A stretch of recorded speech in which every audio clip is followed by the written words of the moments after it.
Halo, halo, apa kabar Anda semua? Assalamualaikum warahmatullahi wabarakatuh. Apa kabar? Semoga selalu dalam keadaan sehat walafiat, tetap semangat, dan tetap menjaga akal sehat. Anda kembali berjumpa dalam program Off the Record, membaca berita di balik berita. Anda bisa mendapatkan beritanya di hampir semua media, tetapi ketika Anda mau melihat konteksnya, kemudian Anda melihat behind the scene-nya, mari kita obrolin dalam Off the Record bersama saya, Hersbuno Arif.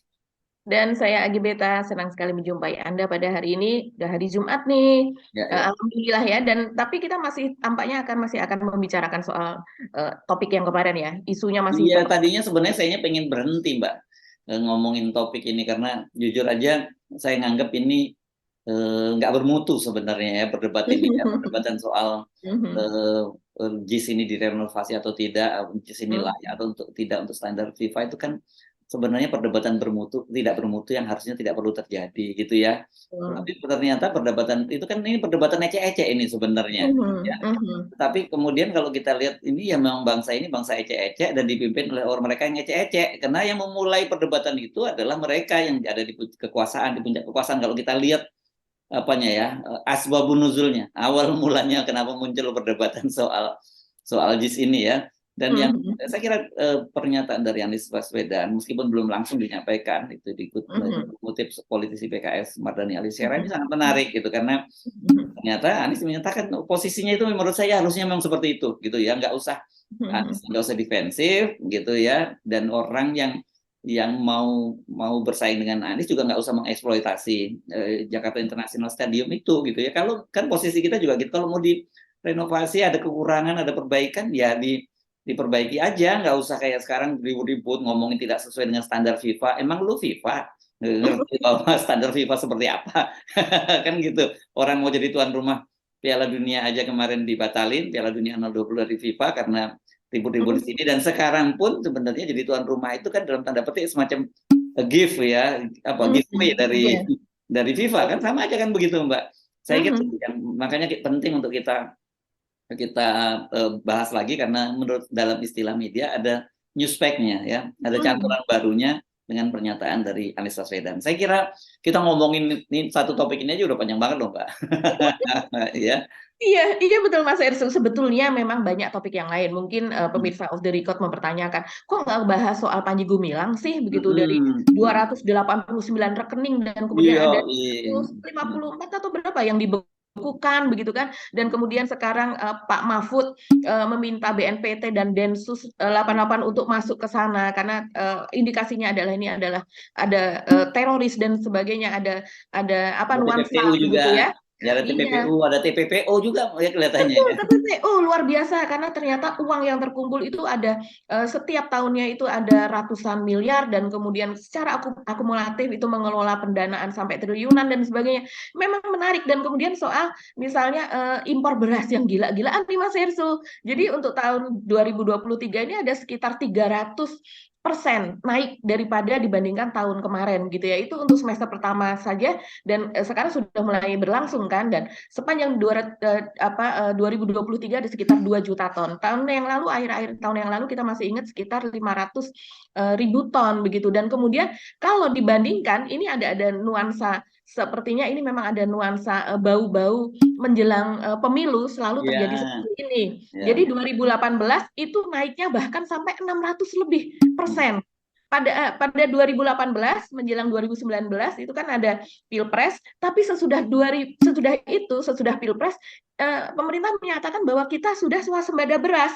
Begitu, Mm. tidak yang dari yang sebelumnya impor. Jadi ini sebenarnya memang sangat-sangat menarik, tapi Ya, mungkin ya, ya, ini lakukan dulu urusannya. soal GIS ya. Ya, tapi urusannya sebenarnya ini permainan mafia beras, dan kemudian juga ada elit politik yang ingin membiayai pilpresnya melalui dana yang Mhm. mudah. Ini kan dana yang mudah banget ya, Mbak. Ya, impor Betul. ini kan, ya kan, menggunakan dana, apalagi kalau kemudian ditampung oleh Bulog itu kan gampang banget. Jadi dananya dana APBN semua kan, Renko Mhm. semuanya sangat besar. Kita tahu lah yang permainan-permainan, dan itu bolak-balik bahas dari satu periode pemerintahan ke pemerintahan lain nggak selesai-selesai ya, karena memang itu mainan dari mereka begitu. Iya, jadi mereka mendatangkan beras yang murah karena di sini ada beras di luar yang lebih murah, kemudian dijual sini lebih mahal. Itu saja sudah ada Itu spreadnya. itu Selain pekerjaan. itu juga ada capres-cawapres paslon yang bagi-bagi beras kan Mas Hersу. Iya, iya, iya. Itu dengan lebih murah. Jadi ini gampang banget tuh sebenarnya. Anda jangan melihat bahwa oh ini ya hebat ya pengusaha-pengusaha di Indonesia itu, sayangnya di situ ya. Padahal kita sebenarnya menaruh hormat yang luar biasa terhadap para entrepreneur gitu ya. Yang entrepreneur yang benar tuh Mbak ya. Karena orang yang entrepreneur yang benar itu kan memang dia menyediakan lapangan pekerjaan yang luar biasa besar buat membantu pemerintah. Tapi di Indonesia itu sayangnya rata-rata entrepreneur kita itu ya sebenarnya yang disebut peng-peng itu penguasa. Kalau toh dia di masa lalu mereka itu menjadi semacam proksinya dari penguasa kan gitu. Sekarang ini lebih buruk karena kemudian mereka itu yang menjadi penguasanya itu sendiri kan begitu ya. Iya, iya. Betul. Ditambah satu lagi Mas Hersu. Apa itu? Kemarin Pak Jokowi baru saja ke Australia yaitu untuk melobi soal litium kan, karena kita tidak punya litium itu untuk bahan baku untuk baterai, walaupun litium itu hanya dipergunakan sekitar 7-10% dari keseluruhan bahan baku baterai yang ada, mangan, kobalt, dan terutama adalah nikel. Dan kemudian kita kan menggandeng Australia sebagai tujuan bahwa kita akan menjadi penghasil batu baterai terbesar di dunia nantinya, ambisinya seperti itu. Tapi ya lagi-lagi itu tadi seperti kata Mas Hersu, peng-peng itu tadi. Sebenarnya kalau tujuannya kita setuju banget, tapi siapa yang melaksanakan? Yang melaksanakan adalah lingkaran itu saja yang mendapatkan itu saja. Itu bahayanya. Karena itu makanya tidak cukup ganti presiden, yang harus diganti itu adalah rezimnya. Itu saya kira itu udah baku ya standarnya ya. Kalau cuman diganti presiden dan kemudian yang menjadi presiden berikutnya adalah lingkaran dekat rezim dari sekarang, nggak ada gunanya. Itu saya kira kita mesti mulai agak tegas menyatakan sikap semacam itu ya, karena memang itulah realitasnya gitu ya. Kemudian nanti orang tanya, kalau gitu media, katanya media itu harus netral. Dalam beberapa media itu tidak boleh netral, karena media itu sifatnya advokasi ya. Dan tentu saja orientasinya ketika kita nantinya kita akan mendukung satu paslon itu bukan orientasi pada kepentingan kita personal, tapi kepentingan bangsa dan negara gitu ya. Ini bukan retorika bohong ya, karena saya kira kan sebagai wartawan kita ini kan dari pemilu ke pemilu kita terlibat dalam pemilu, dan kemudian kita punya kedekatan-kedekatan dengan calon presiden tertentu, tetapi itu tidak mengubah sikap independensi kita gitu ya, ketika kita kemudian tetap mengambil jarak dengan kekuasaan. Itu yang saya kira penting kita garis bawahi. Nah, sebelum kita ngomongin soal JIS ini, karena tadi udah kadung nyinggung soal yang lain-lain yang kok nggak dibahas gitu, soal Panji Gumilang ini kan sebenarnya kita juga sudah bahas sebelumnya ya, bahwa ini kita mencurigai ini ada apa ini, karena ini mainan lama, ini barang mainan lama, sudah dari satu pemerintahan lain. Jadi bukan hanya pada pemerintahan Presiden Jokowi gitu, sejak Orde Baru itu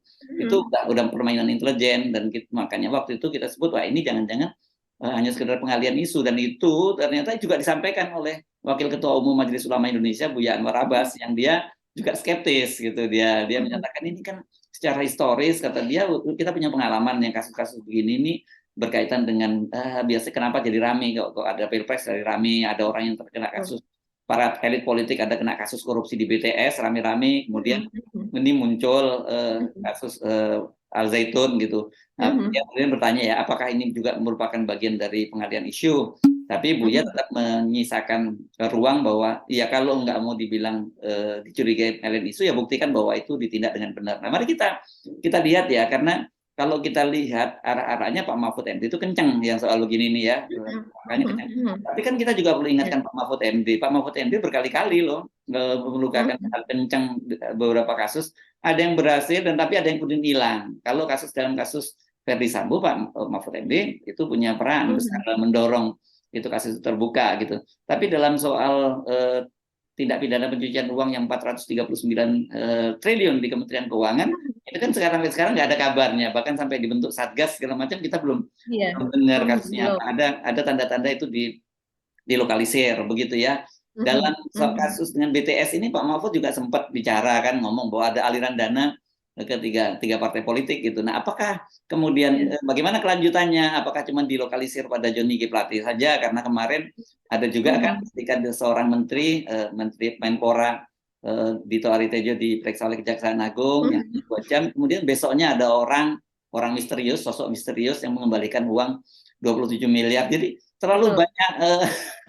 kebetulan, dan Jaksa Agungnya juga terkesan juga melindungi juga, dan yang menyatakan ya tidak ada, pokoknya mesti 2 hal yang berbeda, tempus deliknya itu berbeda. Ini kasus BTS korupsi di BTS, yang satu ini bukan, yang satu ini kan maklar kasus sebenarnya gitu ya kasusnya. Iya. Ya tapi tetap aja itu ada kasus kaitannya dengan BTS yang begini-begini ini terus menerus terjadi. Jadi saya kira sebenarnya ini momentum dalam kasus yang misalnya Al Zaitun ini untuk pemerintahan Presiden Jokowi menunjukkan bahwa mereka beda dengan pemerintahan sebelumnya. Mereka memang serius menangani soal ini, apalagi rekomendasinya dari pemerintahan Provinsi Jawa Barat yang melibatkan berbagai instansi itu MUI, BIN, polisi, Ormas dan sebagainya, jelas merekomendasikan bahwa ini harus ditutup karena tidak hanya ada pelanggaran pidana, ada pelanggaran administrasi dan juga masalah-masalah sosial.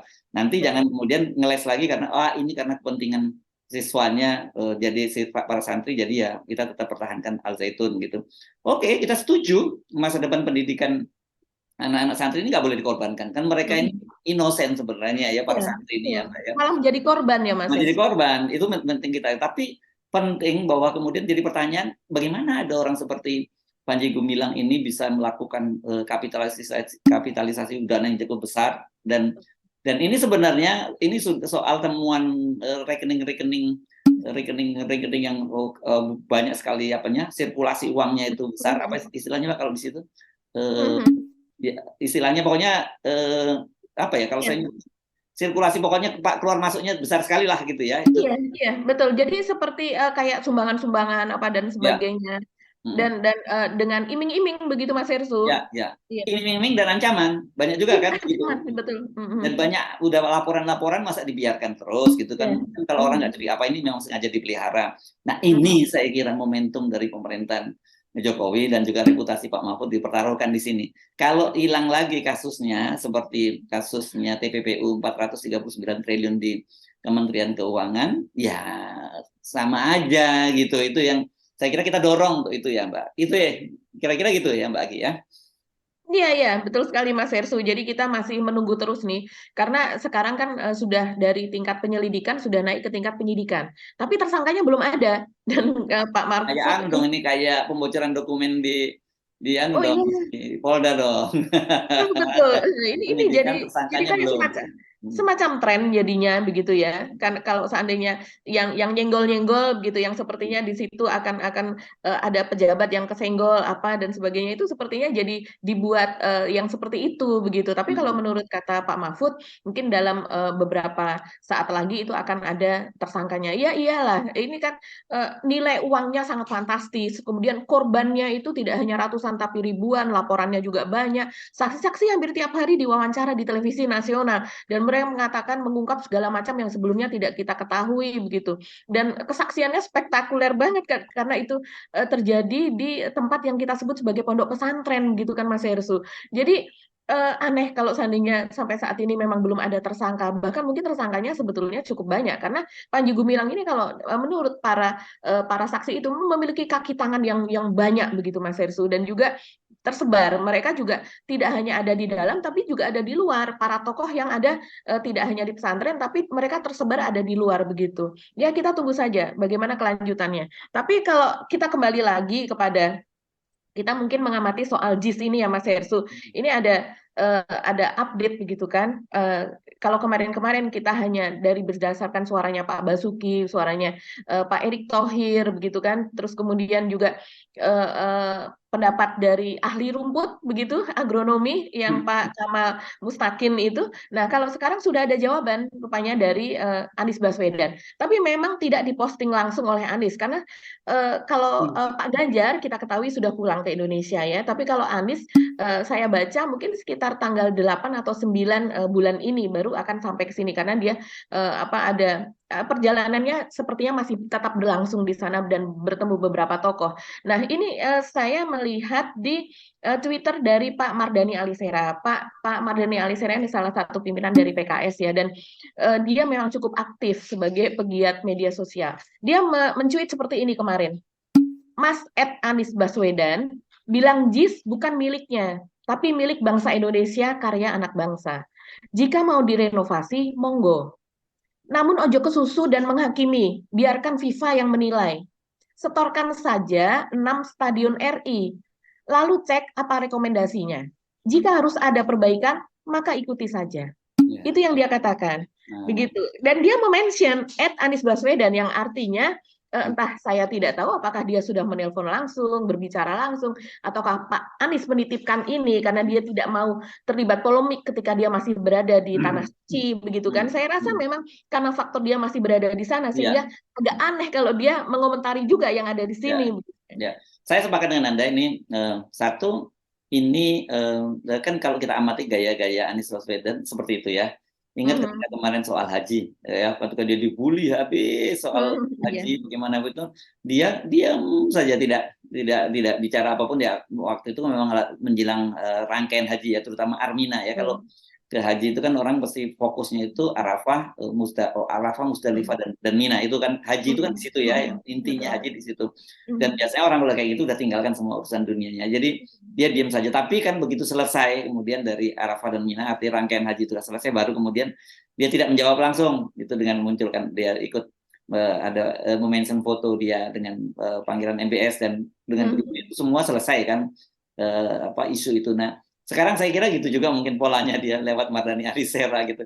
Tetapi saya ini eh, sepakat ya dengan apa yang disampaikan oleh Anies Baswedan dan saya kira itu sama dengan sikap kita semula ya sejak awal yang kita melihat Mhm. soal begini-begini kenapa sih mesti diributkan gitu dan Mhm. kalau memang ada kekurangan ya tidak perlu terlalu defensif gitu Mhm. pendukungnya Anies Baswedan tetapi sebaliknya juga ya jangan dieksploitasi kesannya seolah-olah bahwa ini stadion nah ini lucunya ini sampai kemudian angka 5 triliun itu kan menjadi nggak karu-karuan itu ya sebutannya disebut sebagai renovasinya padahal itu kan sebenarnya pembangunannya ya bukan renovasinya ya dan Mhm. akhirnya Erick Thohir pun kena getahnya terpaksa dia juga menjelaskan bahwa itu bukan renovasi kan gitu itu seru jadi memang kacau ketika akhirnya soal semua ini digoreng-goreng begitu saya sih usul Mhm. Mbak supaya apa viewer kita ini lebih jelas melihat soalnya kita buat secara kronologisnya gitu Mbak biar orang nggak pada ngeles bagaimana sih peristiwa itu terjadi sehingga muncul kekacauan sekarang ini gitu Mbak saya usul itu Mbak kalau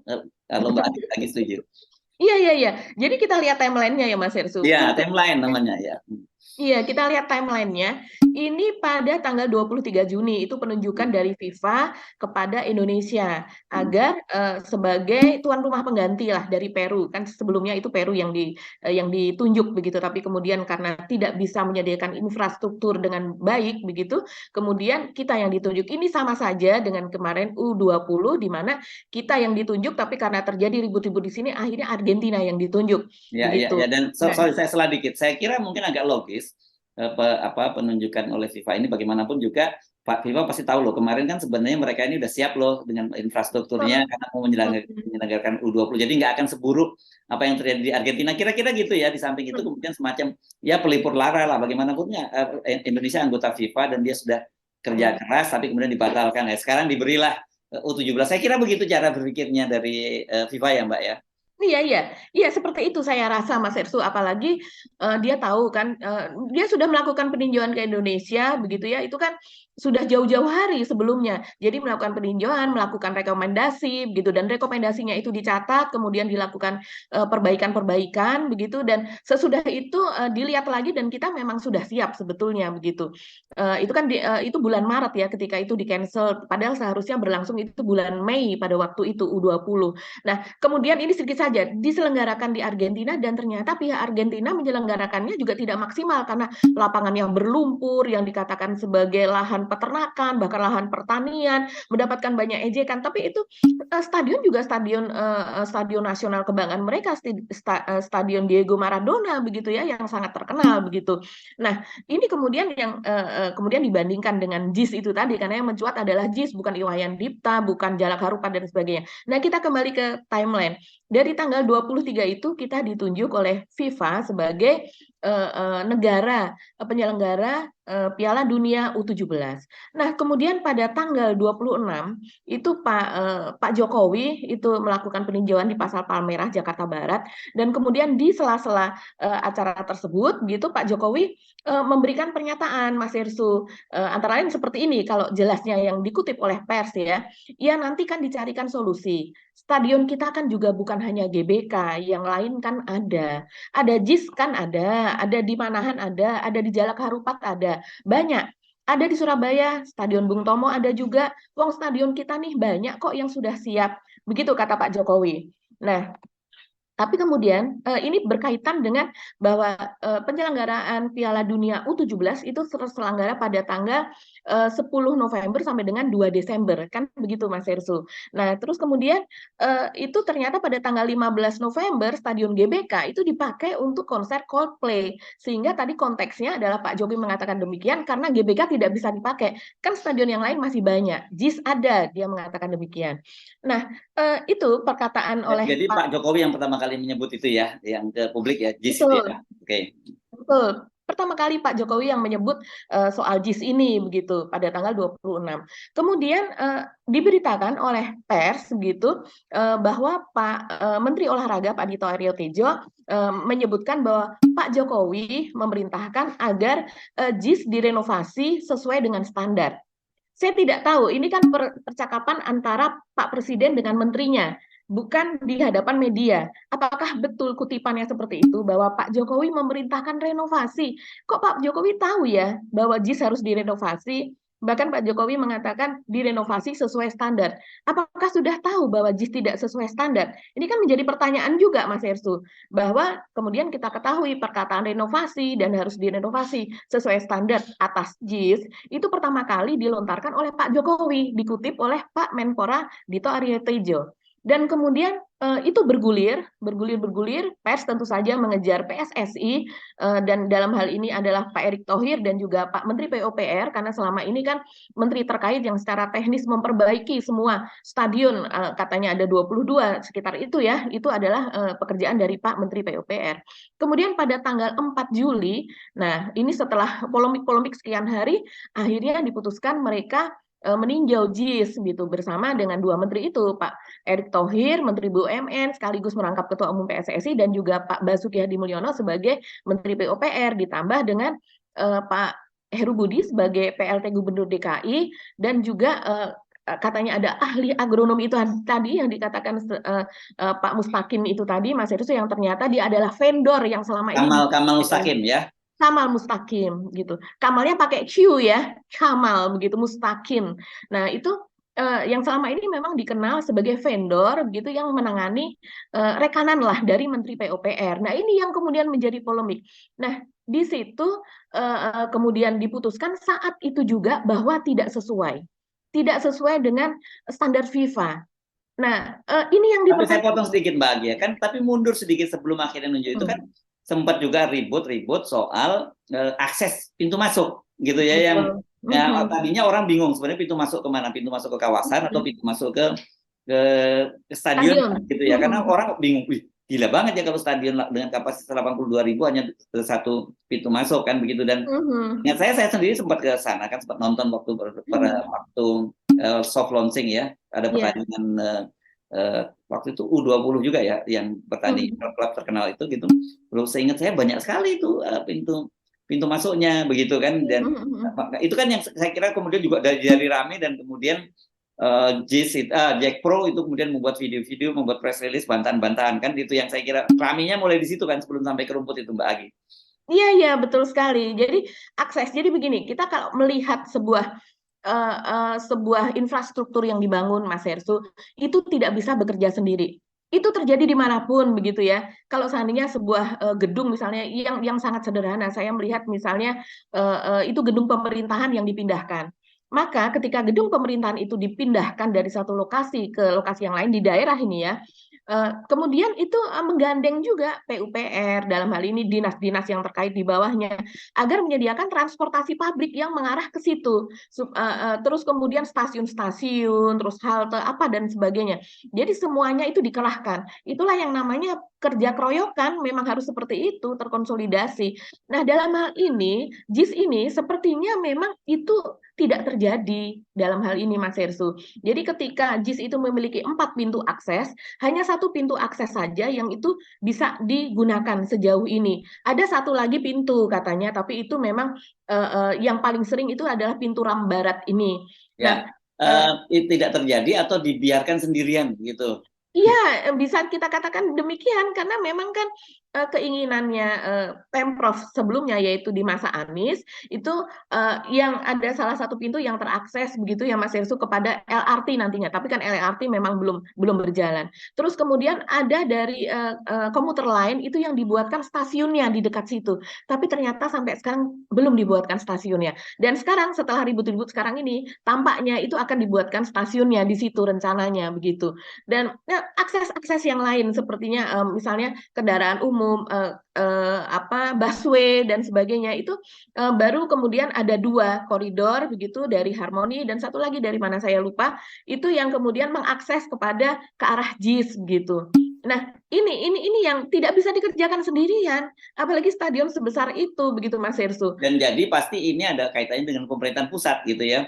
Betul, Tapi betul. kita kan mesti tahu bahwa memang rivalitas antara pemerintah pusat dengan Anies Baswedan ini sudah berlangsung lama sejak Anies Baswedan di Pemprov. Yang tentu saja yang paling kita ingat adalah gelaran Formula E. Itu kan juga begitu, bagaimana betul-betul diupayakan kalau bisa jangan sampai itu bisa terwujud kan, gelaran Formula E itu kan begitu. Saya kira JIS ini juga mengalami nasib yang sama, seperti itu gitu. Cuma kasusnya agak sedikit berbeda dengan Formula E ya Mbak Agi, karena ini kan kalau Formula E betul-betul itu tidak diberi sponsorship gitu. Kalau ini untungnya bisa menggunakan APBD dari Pemprov kan gitu ya.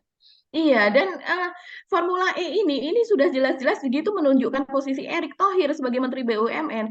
Karena ketika itu kan walaupun sudah di lobby oleh Syahroni ya ketika itu sebagai apa dia ketua panitia ya, ketua panitia untuk penyelenggaraan Formula E pada tahun 2022 berarti.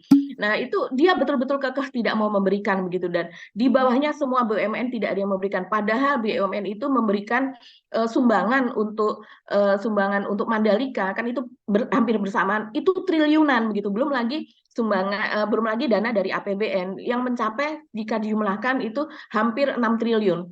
Nah, sementara untuk Formula E juga dibiarkan sendirian ketika itu. Dan bahkan untuk meminta sponsor dari Pertamina, Erick Thohir jelas menjelaskan juga, Dirut dari Pertamina juga menjelaskan bahwa apa relevansinya, itu kan mobil listrik, tidak ada kaitan dengan Pertamina. Tapi apa yang terjadi pada tahun 2023 kemarin, Pertamina menjadi sponsor dari Formula E. Nah, inilah yang membuat kita itu suka ngelus dada ya. Kita tidak ingin terlibat membela ini, membela itu. Tapi kalau melihat nuansa yang seperti ini, ketidakadilan, kita jadinya juga jadi ingin bicara gitu. Ya. Ya, ketika tidak terjadi tidak keadilan, saya kira bukan berlaku pada siapapun ya, bukan berlaku pada Anies. Saya kira kita mesti speak up gitu ya, nggak boleh ya. Itu bahaya kalau kita kan diajarkan katanya janganlah kebencian kamu pada sebuah kaum membuat kamu berlaku tidak adil. Nggak boleh gitu ya. Kalau misalnya dalam hal ini Erick Thohir yang diberlakukan tidak adil, Pak Jokowi yang diberlakukan tidak adil, ya harusnya ya kita mesti speak up gitu. Tapi kan mereka penguasa, kalau mereka tidak diperlakukan tidak adil kan mereka punya kekuasaan untuk melakukan itu. Jadi nggak perlu dibela memang kan. Secara opini ya bisa kita bela. Nah oke, mari kita balik ya. Tadi kan itu penting saya kira. Tadi kan Anda udah sampai soal rumput ya. Karena rumput itu kan kemudian puncaknya kan, dan kemudian orang bilang, loh tadinya bicara soal akses, ternyata akhirnya juga soal rumput juga akhirnya begitu. Iya, Mas Hersu. Dan memang kalau kita melihat jadinya trikinya dalam hal ini, yaitu kalau seandainya itu yang dibenahi hanya soal akses dan kemudian soal-soal yang berkaitan dengan pihak pemerintah dan kedinasan dan juga kementerian, itu sepertinya bukan berupa renovasi jadinya. Jadi apa yang dikatakan diksi renovasi itu kan ketika sebuah bangunan itu ada sebagian yang diganti, dihancurkan, dirobohkan, dan kemudian hampir secara total atau hanya 50% itu menjadi sesuatu yang sangat berbeda, kan seperti itu. Tapi kalau yang diganti atau ditambahkan itu adalah akses dari transportasi publik. Akses ya. Itu penambahan fasilitas, penambahan fasilitas yang memang menjadi tugas dari pemerintah begitu. Ya, jadi sekarang yang kemudian kalau rumput itu bukan renovasi kelihatannya kalau istilahnya para netizen. Ini rumput yang dicongkel dan kemudian ada soal proyek. Iya, dan ini kemudian ya rumput ini menjadi pertanyaan besar karena Bureau Happold, yaitu konsultan yang dipakai untuk merancang. Saya lihat kalau dalam kaitan ini dia bahkan ada 3 tahapan desain gitu. Dan Bureau Happold ini adalah ya udah banyak sekali lah. Apa kalau saya membuka websitenya Mas Hersu itu banyak sekali stadion di Dublin, stadion di Inggris sendiri, stadion bahkan di bekas-bekas negara jajahan Rusia atau yang dulu Iya, tergabung di dalam Uni Astana ya, Soviet. Astana di Kazakhstan itu ini kan Kazakhstan, Astana betul. ini kan salah satu kota terdingin di dunia. Jadi Ya. tingkat apanya kesulitannya membangun stadion itu tidak sederhana karena mereka juga pakai tutup gitu ya dan Betul. itunya kan saljunya itu tebalnya luar biasa, berat banget itu. Iya, Jadi betul. konstruksinya harus bagusan itu dilakukan itu. Kalau yang di Dublin tadi saya baca Mhm. tantangannya itu di lahan yang sempit gitu ya, Iya. tapi dia bisa menciptakan fasilitas paripurna dan orang Mhm. tetap nyaman menggunakan itu. Itu bukan hanya stadion bola, Mbak, kalau nggak salah stadion rugby juga ya Iya, menjadi yang di satu. Dublin ya, Mhm. ya, ya. Iya, iya. Jadi stadion bola dan stadion rugby menjadi satu dan di tengah-tengah pemukiman saya bayangkan mungkin pemukimannya lebih padat daripada yang ada di Jakarta Utara sekarang di Papanggo begitu ya. Nah, itu prestasi-prestasi yang di negara-negara apa namanya di Dublin berarti di Irlandia itu ya Mas Hersu. Tapi di yang ini kan ada di Emirates dari Arsenal itu juga dia yang bangun Tottenham Hotspur terus kemudian juga pokoknya banyak sekali silahkan lihat websitenya dan dia juga memiliki setidaknya 28 cabang di seluruh dunia di berbagai benua begitu kantor dari Bureau Happold ini begitu Mas Hersu dan kemudian tampaknya ini sudah mulai mengarah nih netizen juga membicarakan bahwa kalau seandainya memang ini tidak sesuai dengan standar berarti kompetensi atau profesionalitas atau kualifikasi dari Bureau Happold patut dipertanyakan. Jadi tidak hanya JIS-nya, tapi perancangnya itu dia merancang seperti apa begitu sehingga kok sekarang menjadi sepertinya tidak layak sesuai dengan Ya. standar FIFA gitu. Dan saya kira gini, kalau kita lihat dengan Pemprov Jakarta ya atau Jakpro gitu menggandeng Bureau Happold ini menunjukkan mereka keseriusan mereka memang Oh visioner. iya. Mereka berpikir Mhm. stadion ini memang harus stadion masa depan yang bisa digunakan untuk pertandingan-pertandingan internasional. Saya kira Mhm. itu kan niatnya ya, makanya mereka menggandeng Bureau Happold. Nah, jadi ketika kemudian ini jadi dipersoalkan, ya orang jadi bertanya-tanya kan gitu, apalagi kemudian Mhm. akhirnya soal rumput ini pun juga jadi persoalan Mhm. tersendiri gitu, belum lagi ada persoalan persaingan bisnis antara antara ahli agronomi yang sebenarnya Mhm. di vendor tadi dengan Mhm. penyedia rumput Mhm. dengan vendor dari JIS kan. Iya. Mhm, iya. Dan kemudian Mas Ersu ini media mendapatkan data yang dikirim saya rasa ini dikirim mungkin dari saya tidak bisa menyebut nama begitu ya, tapi adalah pihak-pihak yang mengetahui soal ini. Kalau pihak yang mengetahui soal ini bisa jadi dari Jakpro, bisa jadi dari tim Anies atau tim yang membangun proyek tersebut. Mereka mengatakan juga data tersebut adalah seperti ini Mas Hersu. Saya kutip juga dari detik.com ini ya. Rumput yang digunakan di JIS sesuai dengan spesifikasi. Itu adalah rumput hybrid yang merupakan kombinasi dari Zoysia matrela sebanyak 95% dari Boyolali dan sintetis Limonta sebanyak 5%. Menurut data dokumen tersebut mengatakan demikian. Data itu juga menegaskan rumput yang digunakan sudah mendapat rekomendasi FIFA lebih jauh. Rumput lapangan bola di JIS pun diklaim materialnya sama persis seperti yang ada di Stadion Wanda Metropolitano di Madrid dan Allianz Arena di Munchen. Rumput hybrid tersebut sudah mendapatkan rekomendasi dari FIFA dan sama dengan rumput yang digunakan di kedua stadion itu. Data tersebut menuliskan demikian. Dia juga mengatakan tidak pernah ada temuan dari auditor tentang ketidaksesuaian antara spek yang direncanakan dan dipasang. Sehingga bisa dipastikan bahwa secara kualitas rumput JIS sesuai dengan rekomendasi FIFA. Data yang dikirimkan kepada media seperti itu Mas Hersu. Dan kemudian kalau kita melihat ini sudah mulai bersuara ya ini dari tim Anies selain dari Angga Putra mungkin yang lebih tajam adalah dari Surya Chandra. Surya Chandra ini adalah mantan menteri pertanahan ya BPN juga dari PSI ya Mas Ersu Ya, ya. tokoh di PSI tadinya ini ya. Ya ya ya ini orang pintar, orang pandai yang menjadi Dan bukannya kebanggaan pintar, saya PSI kira ya. kalau yang pandai banyak di PSI harus Banyak. banyak. Tapi ini orang yang punya idealisme gitu ya. Betul, betul. Ini orang yang punya idealisme begitu dan kemudian dia sekarang setelah keluar dari PSI dia menjadi dia dekat dengan Anies tadinya karena memang dia mengalami kesulitan lahan soal pertanahan gitulah di Jakarta dan sehingga dia dalam hal itu menjadi lebih mengenal Anies, dan kemudian dia secara terang-terangan di berbagai podcast dia mengatakan sejak itulah dia mengetahui siapakah Anies yang sebenarnya, dan dia kemudian memilih untuk bekerja sama dengan Anies dan sekarang malah menjadi jubir Anies. Nah, Pak Surya Chandra ini mengatakan bahwa dia mendapatkan kabar dari Jakpro, gitu, Jakarta Propertindo, bahwa dia tidak diajak untuk menginspeksi Jakarta International Stadium pada hari Selasa tanggal 4 kemarin, Mas Hersu. Terus kemudian dia mengatakan dia ini cukup keras ya. Dia mengatakan bahwa jadi niatnya seperti memang mau bikin drama, bukan survei teknis. Sementara PT KRP, yaitu Karya Rama Prima, yang dimana ini adalah milik dari Pak Kamal Mustaqim itu, yaitu yang dikatakan sebagai ahli agronomi oleh Pak Menteri PUPR, dan dia kemudian memutuskan bahwa rumput di JIS itu tidak sesuai standar FIFA, begitu ya. Itu dia mengatakan, sementara PT KRP kan kebanyakan bikin lapangan golf. Lihat saja semua proyeknya lapangan golf. Satu lapangan bola terkenal cuma Gelora Bung Karno. Kata Surya Chandra ini dalam keterangan tertulisnya kepada media. Dia juga mengatakan bahwa proyek JIS dikerjakan sepenuhnya oleh tenaga kerja lokal, dibantu konsultan Buro Happold yang membangun Tottenham Hotspur Stadium di Inggris. Sehingga desainnya tentu mengikuti standar dan FIFA Stadium Guideline yang juga digunakan di Tottenham Hotspur Stadium. Dia mengatakan seperti itu.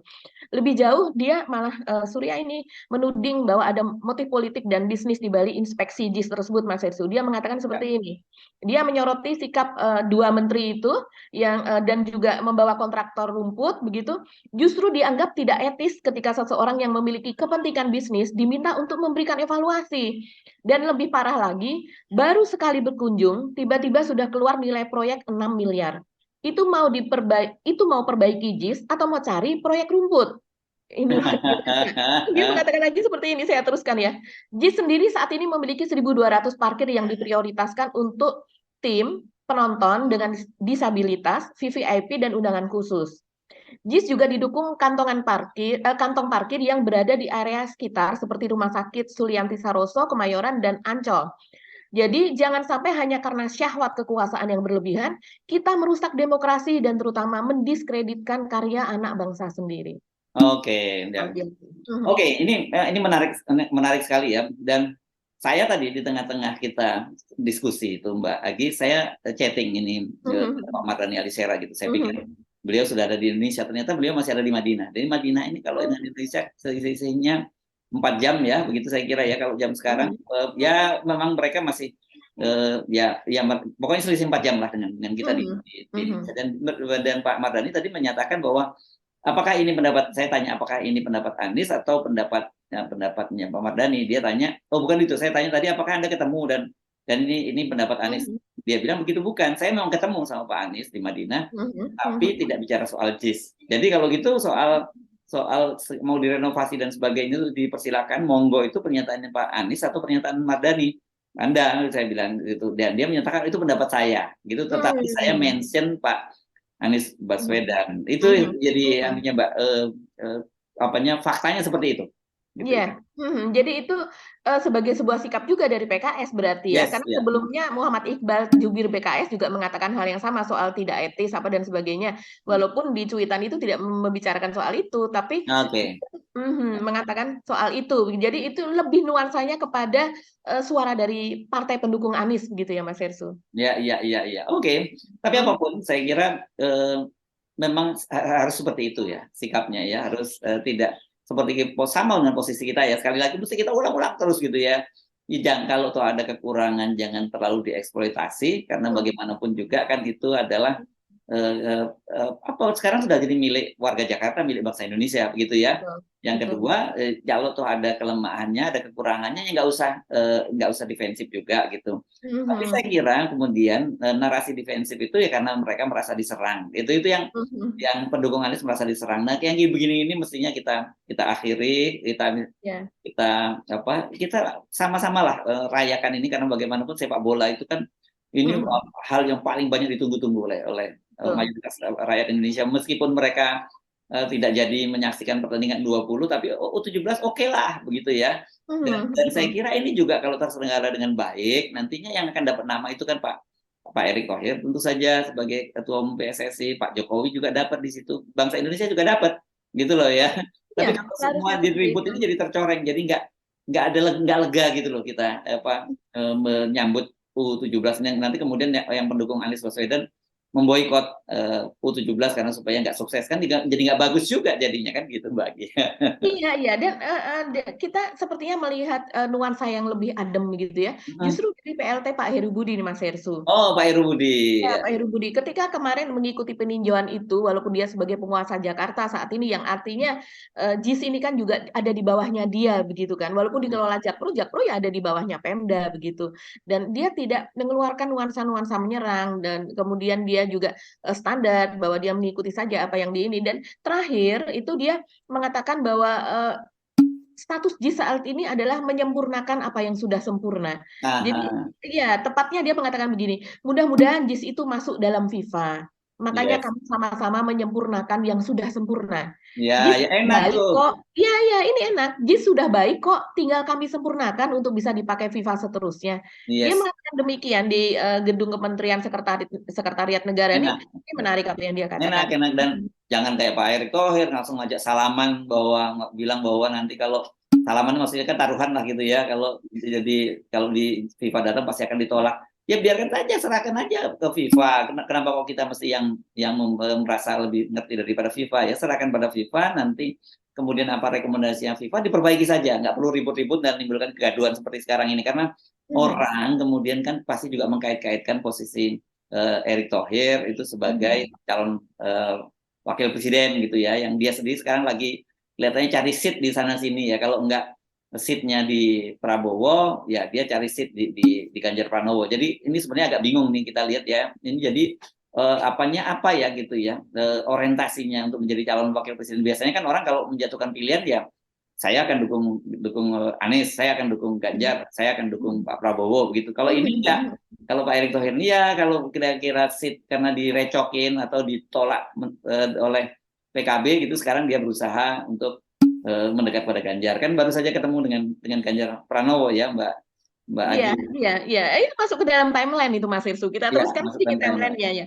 Ketika pada tanggal 4 itu Pak Erick Thohir beserta Pak Menteri PUPR dan juga Gubernur DKI begitu ya, habis dari meninjau lapangan JIS begitu yang kemudian itu menjadi berita yang luar biasa riuh begitu di berita di media maupun itu di media sosial. Dan kemudian pada tanggal 5-nya itu Pak Erick Thohir menemui Ganjar Pranowo yaitu di rumah perwakilan Jawa Tengah yang ada di Jakarta.